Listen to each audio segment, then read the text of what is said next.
আজি ৰবিবাৰ বুলি মই বনাম চিকেন আৰু এইটো পিয়াজ এইটো দৈ আৰু কেঁচা জলকীয়া নহৰু আদা ইয়াতে পেষ্টটো বনাই লৈছিলোঁ আৰু ইয়াতে মই পেষ্টটো দি দিলোঁ আদা নহৰু জলকীয়া আৰু পিয়াজৰ পেষ্টটো দি দিছোঁ লগতে দিছোঁ এচামুচ নিমখ ৰং গুড়া দিম এতিয়া ৰং গুড়া দিছোঁ মই এইখিনি মই এতিয়া এনেকুৱা লৈ ল'ম মঠি ল'ম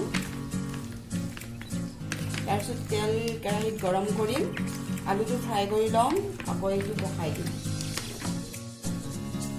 তেল গৰম হৈছে মই পাঁচফোৰণ দিছোঁ কেইটামান দিলোঁ মই তেজপাত আৰু মই অকণমান চেনি দিম ইয়াতে কালাৰটো ভাল হ'ব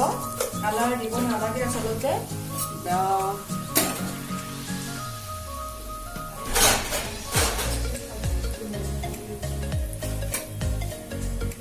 এইটো কালাৰৰ কাৰণে এনেকুৱা কৰি দিলে হ'ল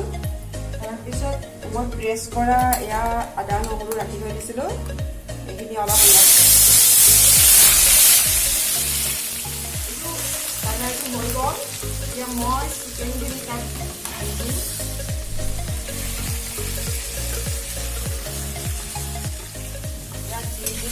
কালাৰটো ভাল হ'ব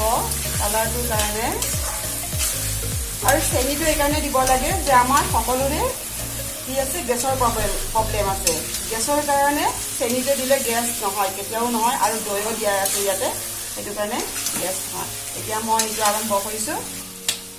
মোৰ চিকেনটো ৰেডি হ'ল ৰেচিপিটো কৈ দিছিলোঁ ইতিমধ্যে মই মোৰ চিকেন হৈ গ'ল এইটো চিকেন হৈ গ'ল আৰু পিছতে এইটো মই দাইল বনাইছোঁ দাইল হয় আৰু ইয়াত আছে মাছৰ মাথা আছে অমিতাৰ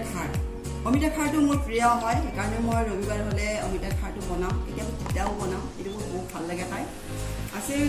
ৰৌ মাছৰ ফ্ৰাই 4 পিচ আছে ইয়াতে কাৰণ আমি 4টাই মানুহ যে আৰু সৰু মাছৰ ফ্ৰাই আছে লগতে বনাইছোঁ আজি মই নতুন বস্তু এটা বনাইছোঁ এইটো দৈ